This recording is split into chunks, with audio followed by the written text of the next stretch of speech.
understand how money works, and everybody else does not. And I'll tell you where I came to this conclusion. I checked all the boxes. I studied hard in school. I went through high school.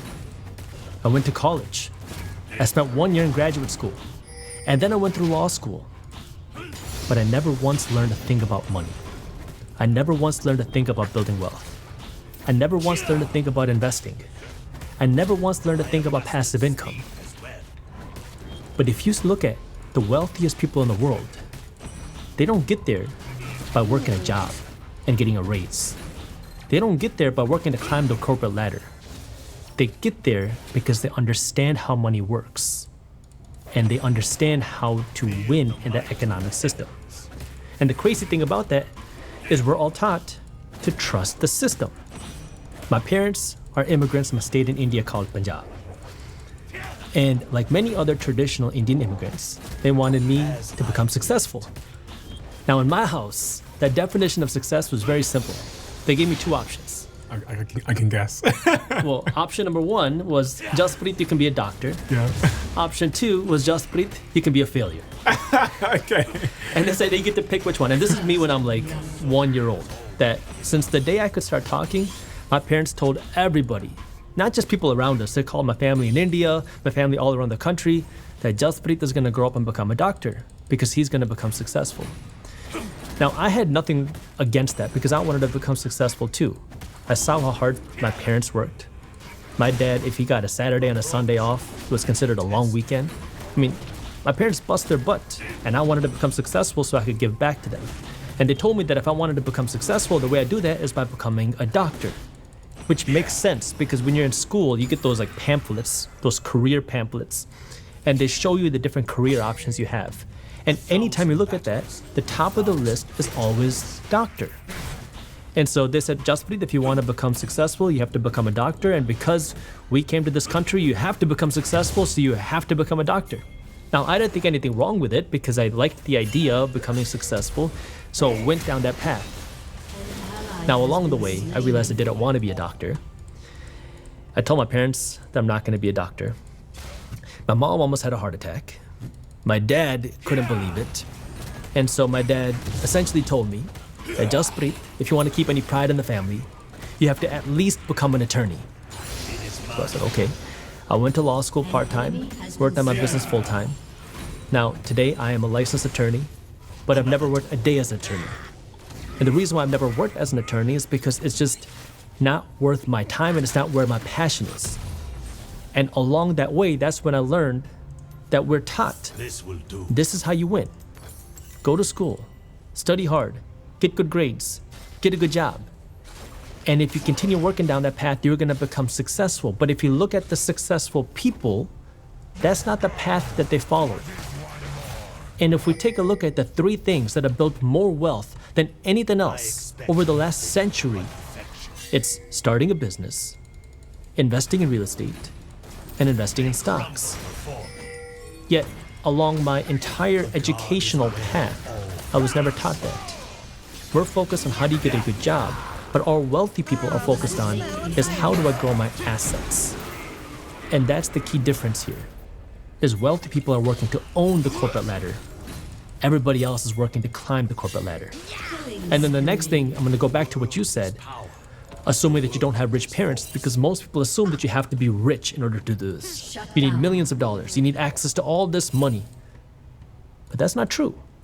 You can start now with $100, $10, but you have to get started. The problem is most of us are never taught how to do this. But unless you start doing this, you're never going to build wealth. And that's the way that you win in this economic system. So I want to go through all of those three things you've just said. I want to talk about starting businesses, I want to talk about investing in stocks, and also want to talk about real estate. But I'm curious in your own personal story there, when did the penny drop?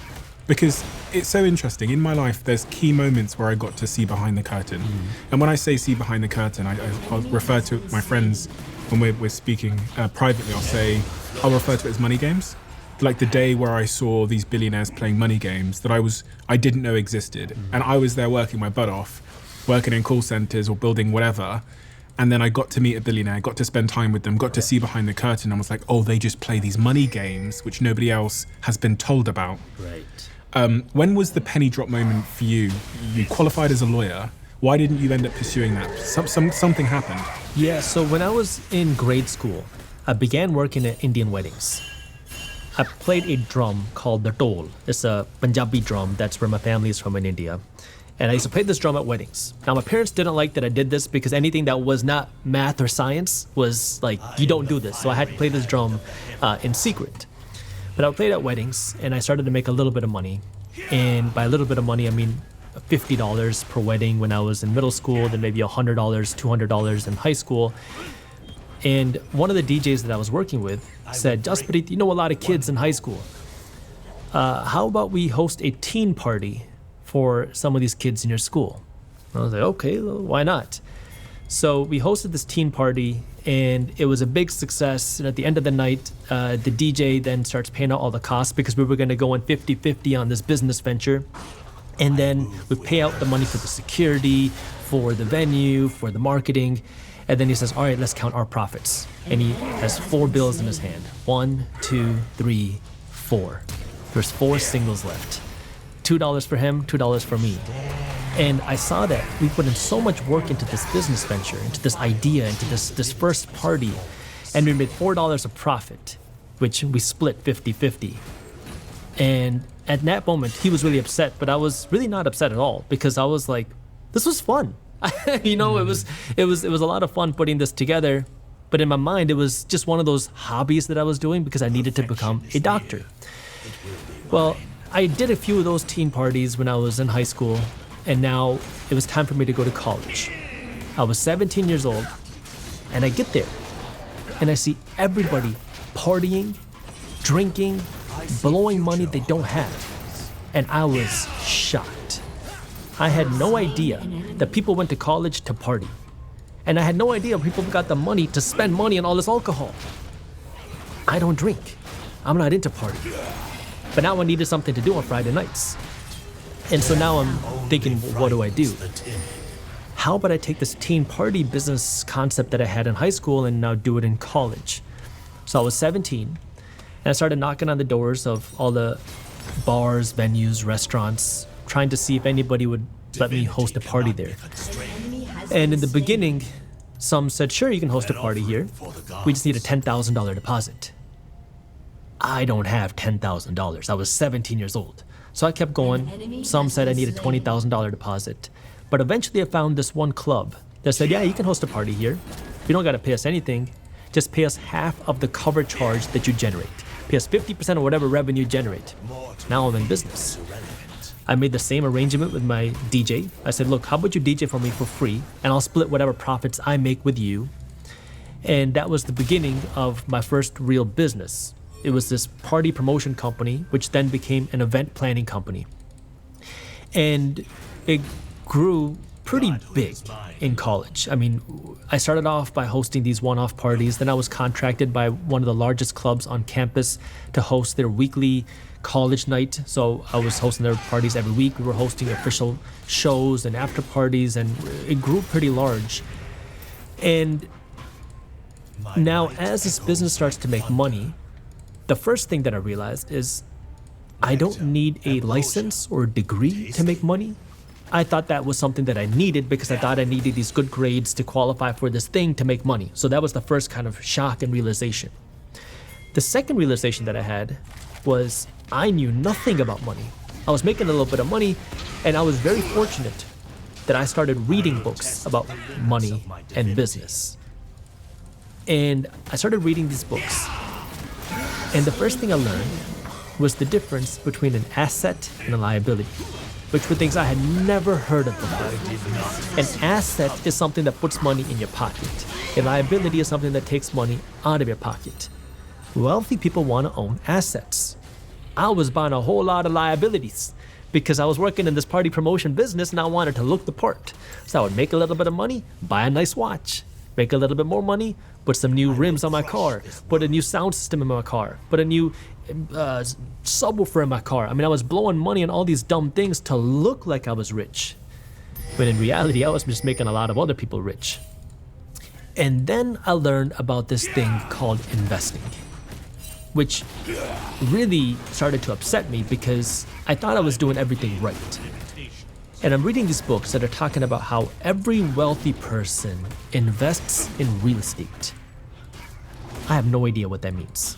Nobody in my family is a real estate investor. I had never heard of this concept of real estate investing before. I don't know what it is, but if wealthy people are real estate investors and I want to become wealthy, maybe I should invest in real estate. So when I was 19, I'm now studying to get into medical school because I still think that I'm going to become a doctor.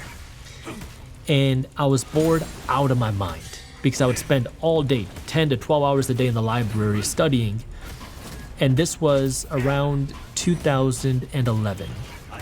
And the reason why I say the year is because if you remember, 2008 was the great financial crisis. That was when we had the real estate collapse in America. So real estate prices were decimated and it didn't hit rock bottom until 2012. That's why I'm saying this. So in 2011, I'm studying to take the medical college admission test, the MCAT. And I'm reading these books talking about how wealthy people invest in real estate. And now I'm making a little bit of money from this party business and have a little bit of cash in the bank. So during my breaks, when I'm studying for the test, I start looking on the internet websites of finance. And they all talk about how real estate prices have hit rock bottom, how real estate is being decimated in America. And so I was like, well, maybe I'll start looking to buy real estate. And so on August 22nd, I took the medical college admission test. And then on August 23rd, I purchased my first real estate investment property. It was a small condo that I purchased out of foreclosure. A few years prior, it had sold for a little bit over $150,000. And then like many properties, it went through foreclosure. The banks couldn't sell it. And it was listed on sale for $8,400. That was the total price of the condo. So I came in with an offer of $4,000 because I don't know how this real estate investing stuff works. And we went back and forth with the bank. The bank said, we'll sell it to you for $7,000. I tried to negotiate them even lower. And then the bank said that they had another offer on the table. So now it's a bidding war. And I had to offer my highest and best price. So I said, I'm willing to offer $8,000 to buy the condo, no more. And they accepted my bid. So I purchased this condo for $8,000. I put in a few $1,000s worth of work. And then I rented it out for $600 a month. And now I start to question things. Why did nobody tell me about this? This condo is putting money into my pocket without me having to do something because I own this asset. We're all taught to trade our time for dollars. We're all taught to work to get paid because that's what we're taught to do. But wealthy people are not working for a bigger salary. They're working for more assets because that can continue to pay you even when you're not working. And that's that shift. When I saw that really sparked a fire under me and really made me angry. And I don't know why I got so angry, but I got angry because I felt like I was checking all the boxes. I was doing good in school. I bust my butt in school. I was going to do all the right things, become a doctor, and do everything that I was told. But what I didn't realize is those boxes weren't my boxes. Who created these boxes? And why is there this whole world of financial education that we're never taught? Because if this is how wealthy people build and grow their wealth, why is everybody else not taught this? So I want to make a distinction here. Are you saying that in order to build wealth, people should buy a house? No. If you want to build wealth, you have to buy assets. When people say buy a house, what does that mean to most people's eyes? It means buy my home. Yeah. I want to buy this nice place for me to live. Which is what most people do when they get a bit of money. They take their salary from work and then they go and buy a house to live in, and then they pay into the mortgage, which means that they are now building an asset, right? They're building what many people call generational wealth, which is one of the biggest lies when it comes to money. The reason why is because your house is actually a money pit.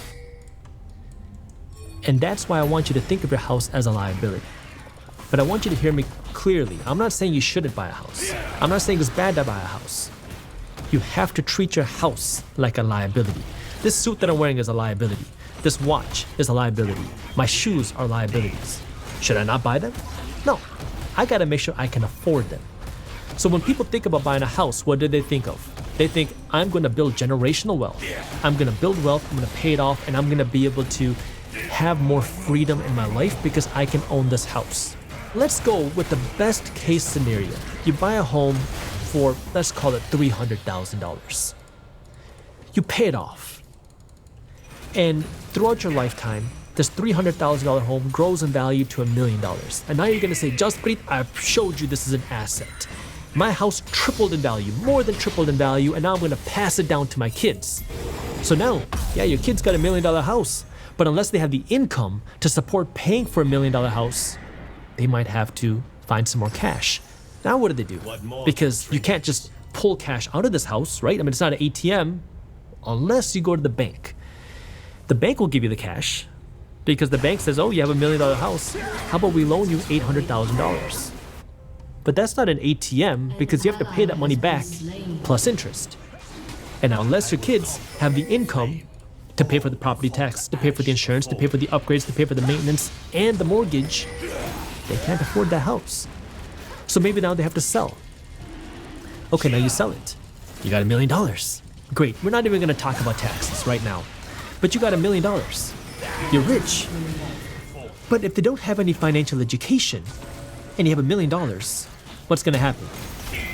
Well, let's think about this. If you had $1 million, what would you do with it? If I went down the street and I asked the average person, if I wrote you a check for $1 million today, what would you do? What are people gonna say?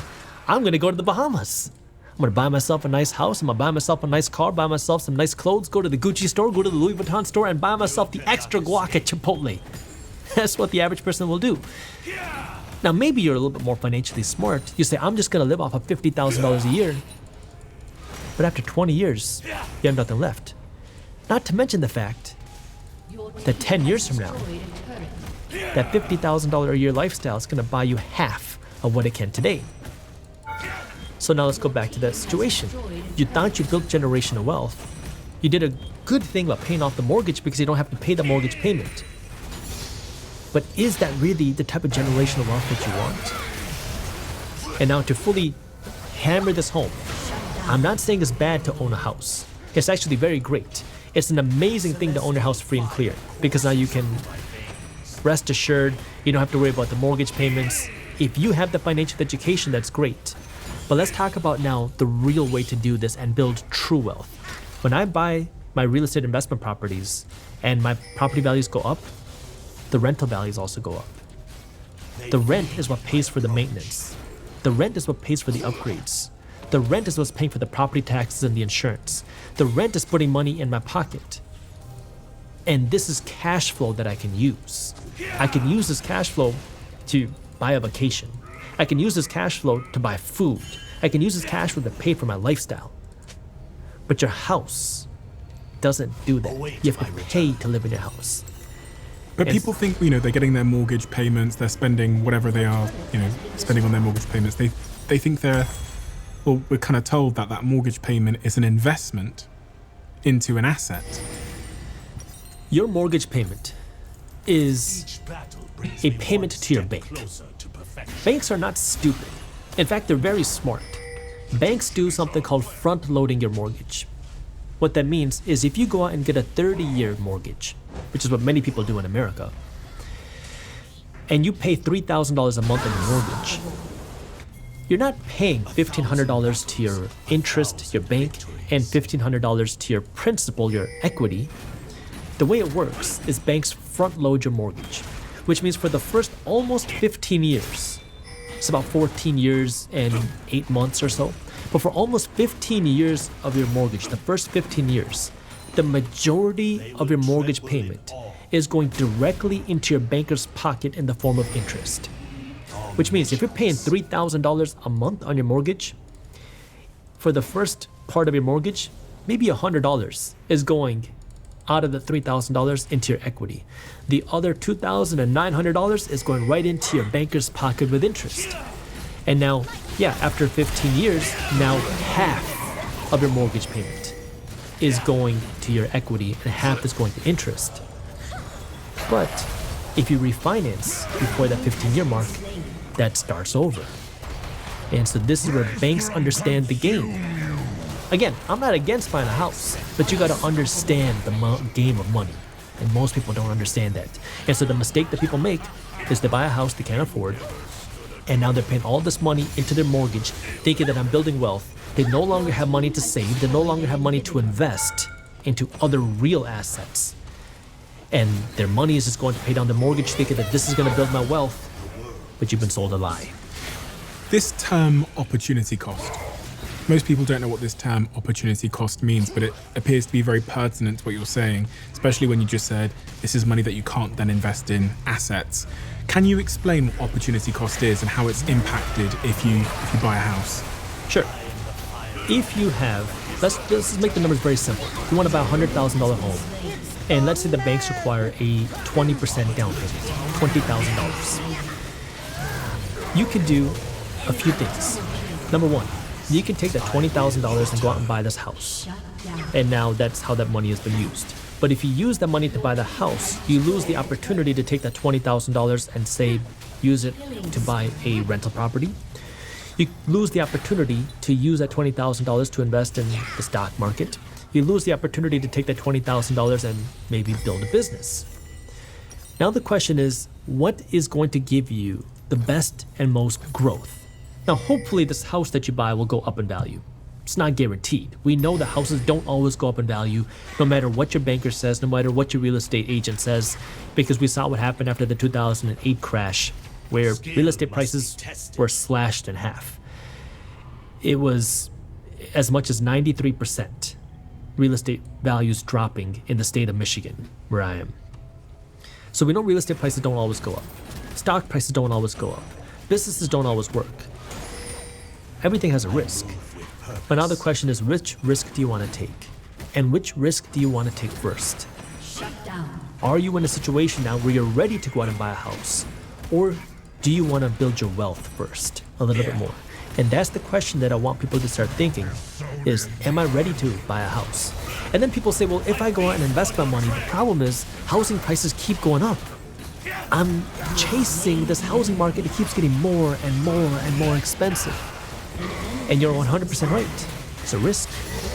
But there's also a risk the housing prices could fall. I think one of the biases that makes people want to buy a house is that they're currently renting and they see that as just giving money away. So they think, listen, I could spend this money on a mortgage and I'll own this thing one day, or I could spend this same $2,000 or whatever it is on rent and I'm never going to own this thing. Well, I'm here in Los Angeles right now. I had to stay in a hotel. That hotel payment is paying somebody's mortgage. It's paying somebody's college tuition. It's paying for somebody's stuff. When I go to a restaurant and I eat out, I'm paying for somebody's mortgage. I'm paying for somebody's college tuition. I'm paying for somebody's bills. Because when you go out and you rent, that's what everybody says. I am making my landlord rich. But when you eat at a restaurant, you're making that restaurant owner rich. When you go to a hotel, you're making the hotel owner rich. When I go and buy a mug, I'm making the mug owner rich.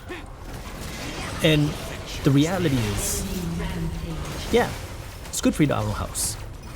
But are you ready to own a house? Can you afford to own a house? And what do you want to own first? I rent where I live right now. I am making my landlord rich today. I also rent where my office is. I am making my office landlord very rich because my office rent is very expensive. Do you feel bad for me? I hope not. And this is where we have to get over these money myths that many people keep selling you, that you can't build wealth if you rent where you live. You can't build wealth if you don't get a good degree. That's not the way that the system works. See, there's the traditional rules and then there's the real financial education money rules. And again, I'm not saying it's bad to own a house, but it's bad to own a house you can't afford. How do you know if you can afford one? Well, there's three parts to afford a house. You have to afford the down payment, you have to afford the monthly payment, and you have to afford the moving costs. I'm gonna go start from the simplest one, which is the moving costs, because many people don't factor this in. When you buy a house, you gotta move in. And I'm not talking about the closing costs. You might have to hire movers, which are expensive. You might have to upgrade your furniture, which is expensive. You might have to upgrade the house, which is expensive. Factor that in. Then I want to talk about your down payment. People don't like when I say this, but I don't say what I say to make friends. I say what I say to help people be better with money. If you want to afford the house, you have to have at least a 20% down payment. That way you actually have some equity, some skin in the game. That way you can actually afford the house. The third part is you have to afford the monthly payments. Now, every bank is going to have a different rule for you. Banks have like the 28% rule and these other ruals. Sorry, just on that last point, why do people not like it when you say that? Because it's very hard to pay a 20% down payment. Housing is expensive. You want to buy a $500,000 house? You have to have $100,000 as a minimum for your down payment. Okay.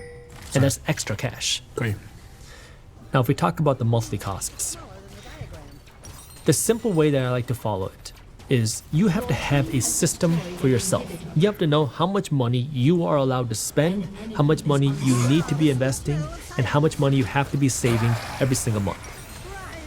Then, just factor it in. So, the way I like to look at it, a simple rule of thumb is something like a 75, 15, 10 plan, which says for every dollar that you earn from here on out, 75 cents is the maximum that you can spend. 15 cents is the minimum that you invest. 10 cents is the minimum that you save. Now, let's do the math.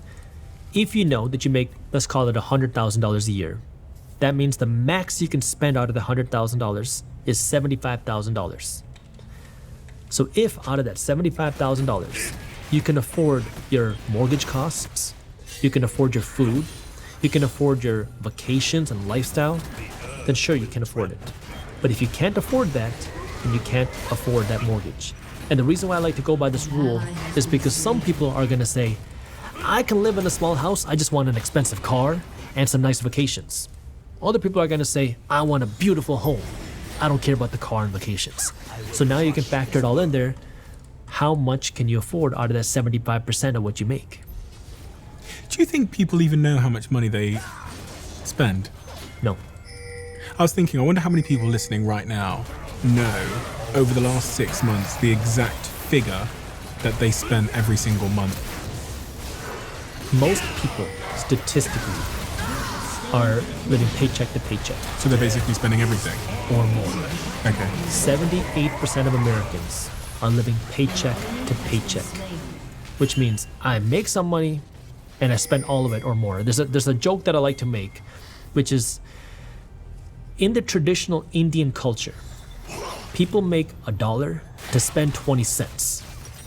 In the traditional American culture, people make $1 to spend $2 through the help of lines of credit, credit cards, and other forms of debt. And the reason why, I'm going to take it a step back. I don't think you wanted me to go this way, but I'm going to go anywhere.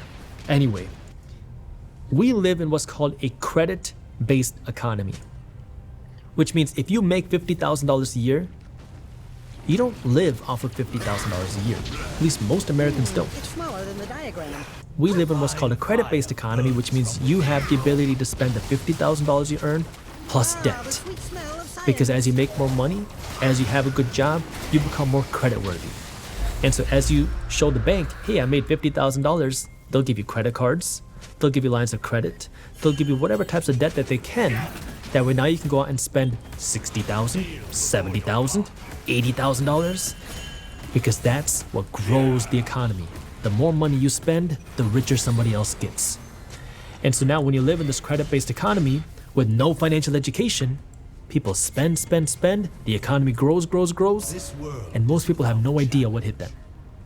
Do you know what's really interesting is 2 days ago, I was having a conversation with one of my friends. It was actually, I did a podcast about finance recently, and in there I mentioned some of my friends, and then they messaged me on WhatsApp and we were having a chat in our group chat. And I, for the first time ever, one of them asked me to guess. We're very close friends. We talk about money, we talk about how much money we have, etc. They said, guess who has the most money in the group. So I went through and I did, I think this is this person's net worth of my 5 best friends. And I think this is how much cash they have. Now, one of my friends who is very, what's the word? I guess frugal. Lives a very, very simple life. as I was going through, I go, do you know what? This friend is this like high-flying guy, lives in this amazing apartment. This person has all these wonderful things. This person's been successful in business. This person's successful in crypto. But you know what? I bet my mate, and I won't say his name, I bet he's richer than everyone else in that chat. All of my other friends in the chat. And so I did my little prediction and I said, I bet you've got X figure. And he replied and said, this is my current cash position. He was richer than everyone in the chat in terms of cash combined. This guy lives so free. He lives in like a studio apartment. He never balls. He doesn't have like a fancy car, doesn't have fancy clothes. And he's richer than the entire lot of my friendship group. And I thought, God, there's something really important here in terms of, and it's so crazy if you know the context of what I'm saying, because I've got a friend in that chat who's built like a big business. I've got a friend, like everyone in that chat runs businesses, is successful, but they're living in different ways. And the one friend who runs the smallest business, who like probably has the least income, is the richest. And over the last couple of days, it's so funny. I was thinking about all the dinners I've bought this fucking guy, and I'm like, I didn't know you were a millionaire. I would have been paid for everything. But this is really, I mean, if we ignore your friends, it's very easy to look fake rich. Yeah.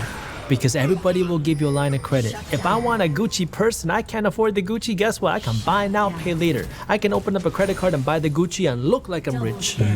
When in reality, I'm just making Gucci rich. In fact, one of the richest people in the world, in 2023, he was the richest person in the world, is Bernard Arnault. He's the founder and CEO of LVM, or he's the founder and CEO of the company that owns Louis Vuitton. And why?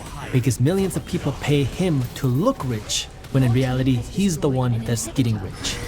And we assume that when you make some more money, you gotta start looking the part. And this is that mindset shift that we have to make. And, you know, a lot of people resonate who come from the Indian traditional families. They messaged me saying, Jasprit, I became a doctor, or my wife and I are doctors. We make hundreds of thousands of dollars a year. We make a great income, but we have no savings and no investments, and I don't know what to do. And the reason why is we have a Range Rover and a Benz. We have a nice house. We go on the doctor vacations. We have to look the part. But we don't have any money left over at the end of our paychecks. And it's a very easy thing to get caught up in, because when you make more money, you become more creditworthy. Banks will give you bigger loans. When you make more money, you want to spend more money. And it's very easy. And you have to understand, how do you control that spending? And that's why if you follow something like 75, 15, 10, one of the simplest things you can do to start is just always, no matter what, whether you're making $10,000 a year or $10 million a year, you always put money aside to invest, you always put money aside to save, and you spend whatever's left. My friend doesn't invest. The friend I'm talking about doesn't actually invest. He just doesn't spend. He just doesn't spend money. And he's just stacked up like $1 million in cash whilst earning less than everyone else of my 5 friends in that chat. And it didn't take a long time. Like, it took him 4 years or something, 4 or 5 years of just running this small business with a couple of people. When I say a small business, I mean a really, like a small business, like a business of maybe 4 or 5 employees. And he's built up $1 million in cash for himself because he just doesn't spend money. And he doesn't have like an ego, doesn't care what people think of him.